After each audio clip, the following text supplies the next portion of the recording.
কোনো কথা নাই, ডাইরেক্ট আলোচনা, মানে ভূমিকা দেওয়ার কোনো সুযোগই নাই।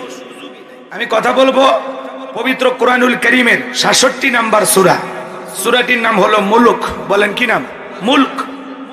পবিত্র কোরআনুল কারীমের ৬৭ নাম্বার সূরা, মোট আয়াত আছে ৩০টি, রুকু আছে ২টি। বিশ্বনবীর মক্কার জিন্দেগিতে এই সূরাটি নাজিল হয়েছে। কোরআনুল কারীমের ২৯ নাম্বার পারার প্রথম সূরা। আল্লাহ কবুল করেন, জোরে বলেন আমিন। কোরআনুল কারীমের এই সূরাটি আল্লাহর কোন বান্দা যদি নিয়মিত তিলাওয়াত করে, নিয়মিত আমল করে, ভালো করে বোঝেন, একটু মনোযোগ দিয়ে শুনেন, যে ব্যক্তি নিয়মিত সূরা মুলক তিলাওয়াত করবে, আমল করবে, এই সূরার সাথে যার সম্পর্কটা গভীর হবে, আল্লাহ রাব্বুল আলামিন তাকে কবরের সলজব এবং কবরের আযাব থেকে মুক্তি দেবেন, জোরে বলেন আমিন। তার জন্য কবরের সলজব, কবরের আযাব আল্লাহ তাআলা মুক্ত করে দেবেন, জোরে বলেন আমিন। শুধু কি তাই, কিয়ামতের ময়দানে এই সূরাটি আপনার পক্ষে আল্লাহ তাআলার দরবারে সুপারিশ করবে, বলেন সুবহানাল্লাহ। কিয়ামতের ময়দানে সূরা মুলক যারা নিয়মিত তিলাওয়াত করবে, এই সূরাটি আল্লাহর সাথে ঝগড়া করবে আপনার পক্ষ নিয়ে। তাহলে এই সূরাটি আমল করার দরকার আছে না নাই? আমার এই কথা শোনার পর অনেক ভাইয়েরা পরিবর্তন হয়েছেন, আমাকে ফোনে বলেছেন, হুজুর আমি সূরা মুলক মুখস্থ করেছি, ৩০টা আয়াত আমি এখন পড়তে পারি। অনেকে মোবাইলে ফোন দিয়ে আমার আয়াতগুলো শোনান, সুবহানাল্লাহ বলেন। তো ভাই, মানুষ অসম্ভবকে সম্ভব করার কিছুটা ক্ষমতা আছে। যে কোনো জিনিস যদি আপনি চান যে আমি এটা করব, করা সম্ভব কিনা, আজকে যদি নিয়ত করেন যে সূরা মুলক আমি মুখস্থ করব, তিলাওয়াত শিখব, প্রতিদিন আমল করব, ইনশাআল্লাহ আপনি করতে পারবেন, আল্লাহ সহযোগিতা করবেন। কথা বলেন ঠিক কিনা? আল্লাহ আমাদেরকে আমল করার তৌফিক দান করুন, জোরে বলেন আমিন। তাহলে সূরার নাম মুলক। মুলক মানে কি? সার্বভৌমত্ব, কর্তৃত্ব, রাজত্ব, পাওয়ার ক্ষমতা কার হাতে? আরো জোরে বলেন।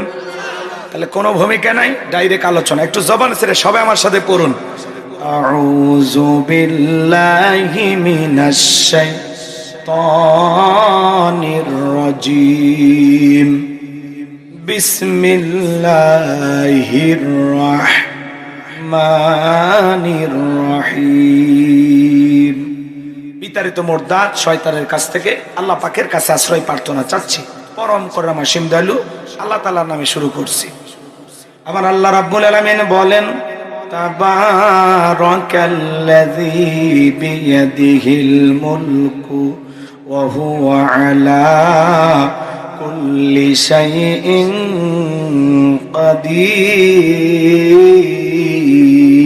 কাদির। মহামান্বিত সেই সত্তা যার হাতে সর্বময় কর্তৃত্ব, রাজত্ব, পাওয়ার ক্ষমতা, তিনি হলেন সর্ববিষয়ে শক্তিবান। তাহলে সকল ক্ষমতা কার হাতে? রাগ করতেছেন? আয়াত তিলাওয়াত করেছি দুইটা, একটা আয়াতের আলোচনা গরম আর একটা আয়াতের আলোচনা একটু নরম। কথা কি বুঝতে পারছেন? মিঠাপুকুর রংপুরের মানুষ যদি ভয় করে, তাহলে বাংলাদেশের কোন জেলায় যায় এই আয়াতের ওয়াজ করা যাবে। কথা কি বুঝতে পারছেন?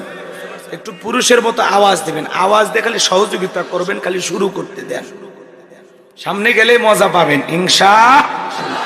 একটু আট ঘাট বেঁধে নি। কথা কি বুঝতে পারতেছেন?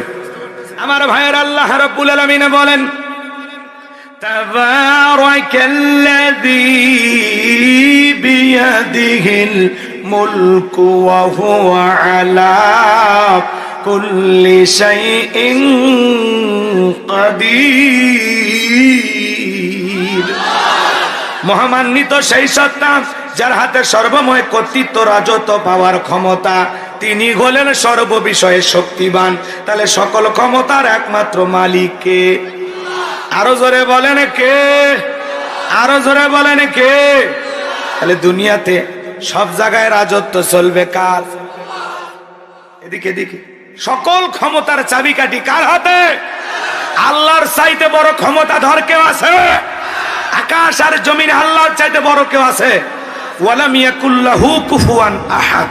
আকাশ আর জমিনে আল্লাহর সমকক্ষ, আল্লাহর সমতুল্য কেউ নেই, বলেন আল্লাহু আকবার। আকাশ আর জমিনের একমাত্র মালিক কে? লিল্লাহি মুলকুস সামাওয়াতি ওয়া মা ফিল আরদ।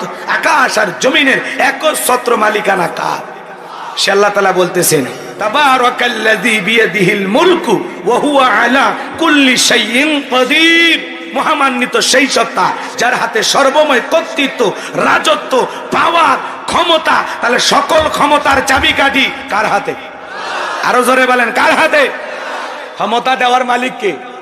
আল্লাহ রাব্বুল আলামিন বলেন, কুলিল্লাহুম্মা মালিকাল মুলকি তুতিল মুলকা মান তাশাউ ওয়া তানজিউল মুলকা মিম্মান তাশাউ ওয়া তুইজ্জু মান তাশাউ ওয়া তুযিল্লু মান তাশাউ বিয়াদিকাল খায়র ইন্নাকা আলা কুল্লি শাইইন কাদির।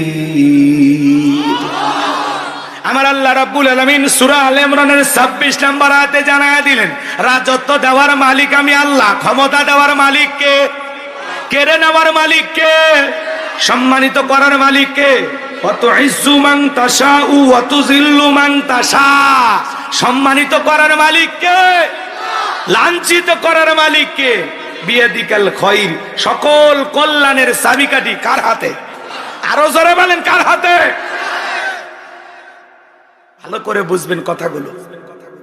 আল্লাহ রাব্বুল আলামিন বলেন, রাজত্ব দেওয়ার মালিক আমি আল্লাহ, ক্ষমতা দেওয়ার মালিক কে? ক্ষমতা দিলেই যে একটা মানুষকে সম্মান দেয়া হলো এমনটা নয়।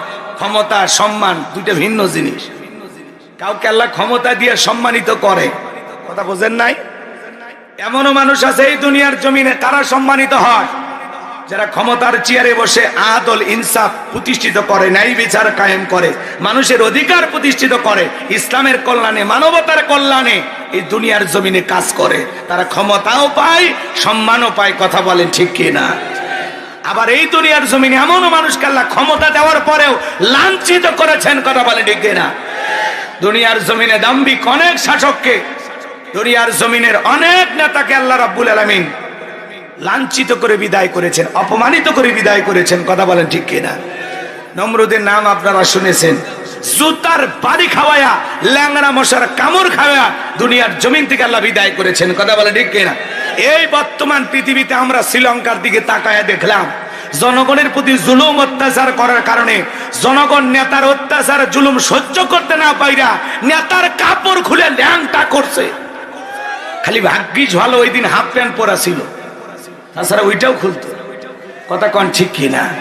তাহলে দুনিয়ার জমিনে এমন ঘটনা ঘটতেছে কিনা, কথা কন না? কে ক্ষমতার চেয়ারে থাকা অবস্থায় বুশ জুতার বাড়ি খায় নাই? এই যে ফ্রান্সের ম্যাক্রো জালেম জুতার বাড়ি খায় নাই? রাগ করতেছেন মনে হয় আপনারা? ক্ষমতা দিলেই সম্মান দেওয়া হলো এমনটা নয়। অনেক নেতার থেকে মানুষ জুতা ছুঁড়ে মারে, ঘটনা ঘটেনি এমন? তার মানে কি? আরে মানুষ সম্মান দেয়, কথা কয় না, কথা কয় না। আপনারা কি ঘুমাইছেন? ভাবতেছেন হুজুর এগুলো ওয়াজ কইরেন না নাকি? আমি তো বানায় কথা বলতেছি না, যা ঘটতেছে সেটা তো বলতেছি, নাকি বলেন? তাহলে ক্ষমতার চাবিকাঠি কার হাতে? ক্ষমতা দেওয়ার মালিক কে? কেড়ে নেওয়ার মালিক কে? সম্মানিত করার মালিক কে? লাঞ্ছিত করার মালিক কে? সকল কল্যাণের চাবিকাঠি কার হাতে? আর তিনি হলেন সর্ববিষয়ে শক্তিমান, কথা বলেন ঠিক কিনা?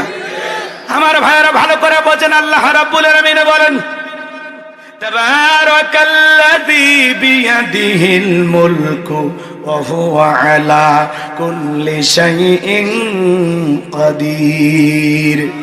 মহামান্বিত সেই সত্তা যার হাতে সর্বময় কর্তৃত্ব, রাজত্ব, পাওয়ার ক্ষমতা, তিনি হলেন সর্ববিষয়ে শক্তিমান। সকল কিছুর উপরে ক্ষমতা চলবে কার?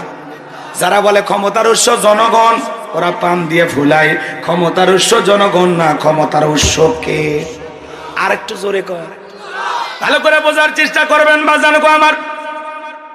এই পৃথিবীর জমিনে যত মানুষ ক্ষমতার চেয়ারে বসুক না কেন, আপনাদের এই মিঠাপুকুর থেকে একটা মানুষ যদি ঢাকায় চাকরি করতে যায়, 5 বছর 10 বছর ঢাকায় থাকুক, একটা বাসা যদি ভাড়া নিয়ে থাকে, ওর পরিচয় হলো ভাড়াটিয়া, কথা কন?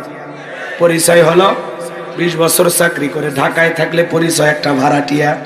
এই পৃথিবীর জমিন আল্লাহ কাউকে 5 বছর, কাউকে 10 বছর, কাউকে 20 বছর, কাউকে 50 বছর, কাউকে 100 বছর এই ক্ষমতার চেয়ারটা আল্লাহ ভাড়া দেয়। যে আমার বান্দাকে আমি ক্ষমতা দিলাম, দেওয়ার পরে দেখি বান্দা জুলুম করে নাকি ন্যায় বিচার কায়েম করে। ক্ষমতার চেয়ারটা কিন্তু চিরস্থায়ী না। একজন চলে যাবে আর একজন আসবে, একজনের বিদায় হবে আর একজন আসবে, কথা বোঝেন নাই মনে হয়। কিন্তু ইতিহাসের পাতায় যুগে যুগে নাম লেখা থাকে, কারো নাম মানুষ সম্মানের সহিত উচ্চারণ করে, আর কারো জন্য মানুষ রাগান্বিত হয়ে উচ্চারণ করে, কারো নাম ঘৃণা সহকারে উচ্চারণ করে। কথা বলেন ঠিক কি না?